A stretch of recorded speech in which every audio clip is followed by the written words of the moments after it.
During the 19th century, Nuevo León became the center of commerce not only for foreign markets but also local capital, leading north of Mexico to a considerable technological and industrial advance.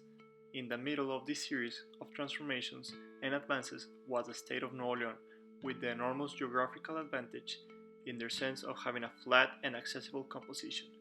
Many of the local industry grew in their ability to trade with the main country in the world at that time, and also a neighbor of Mexico, that was the United States of America. Within this movement of development that emerged in the 1990s was the creation of the company Aceros de Monterrey, which would be the first giant steel industry of Latin America, with an investment of $5 million, which is equivalent to a current investment of more than $100 million, making it one of the most important investments in the history of Mexico. This company is located in Monterrey, capital of Nuevo León. The company that started being a pillar of industrial success of the city of Monterrey went bankrupt after 86 years. This was due not to the having any ecological awareness. In this video, I'll be talking about how Aceros de Monterrey closed due to the fact that it was a company that did not have the same level of priority for their economic development as to their ecological awareness.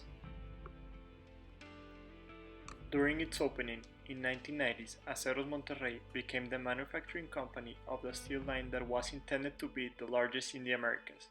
After 50 years of strong development, the company started to have financial problems due to the inadequate handling combined with the negative effects generated by the movements that occurred during the time.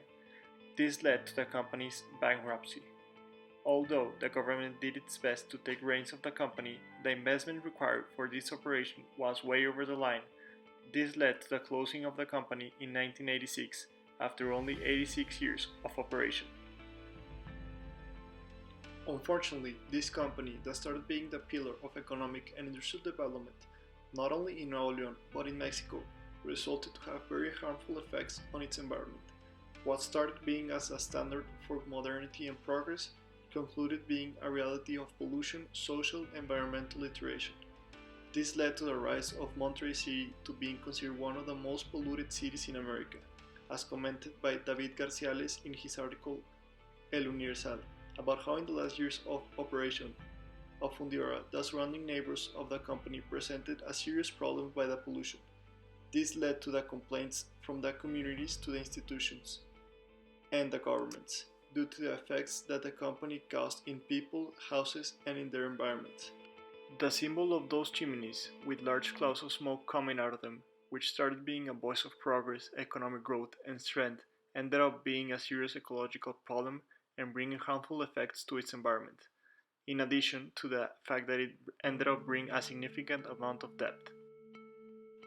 It has been proved that all companies in the steel industry have a strong impact in the environment, due to all the process under which their production takes place.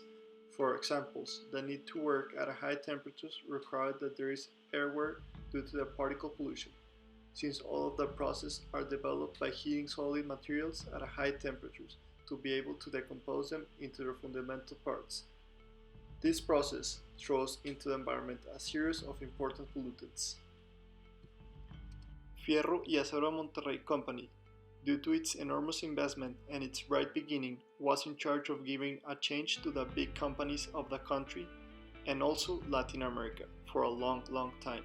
It was designed to achieve a huge annual production of iron and steel items, which were used in the construction and industry. All this process demanded enormous amount of basic metals that were necessary for their development. The way to obtain these metals was to bring them from different parts of the country, generating exploitation and extraction of the soil and also from the Mexican mines. Another serious problem that originated due to the large amount of resources that this company needed was due to the acceleration in the extraction of minerals in the different mines of the country. Some of the operational factors were performed in an accelerated way without actually having a process, in order to comply with the demands of the company. This led to an aggressive exploitation and extraction of the soil.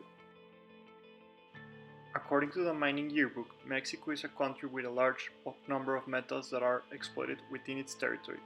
which happens under certain observation and exploitation schemes that attempt in certain measures not to be excessively aggressive with the environment.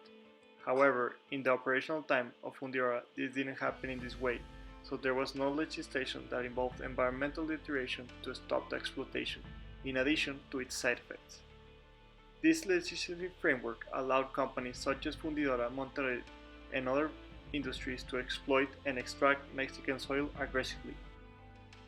After the closure of Fundidora, with the purpose of reversing some of the issues, the current government sedated all the land in order to reactivate it as a protected area and to develop a more active economic area, and also to do something against environmental deterioration. In this area, they built a recreational park with all sorts of activities inside, including a museum from the old company, which is where these videos are being filmed. In conclusion, the Aceros Monterrey company, although it started as a flashlight of progress, modernity, development, and economic growth in the north of the country, had the misfortune of ending as a financial error due to all the economic, social, and cultural problems that it caused. But most importantly, it generated a strong impact on the mining in the country, and also having a significant environmental impact. All of this with a single purpose: to recover the huge capital investment that had been made. The only objective of the company was to generate profit while ignoring and disrespecting the environment. The priorities were focused on earning money regardless of the social cost, environmental, natural resources extraction. Even though projects have already been carried out to reverse the effects, much more remains to be done, and greater ecological commitment is required. Since if you only think about financial matters, this company will continue to be just one more example of prioritizing much more in economic development and putting aside the extraction of natural resources.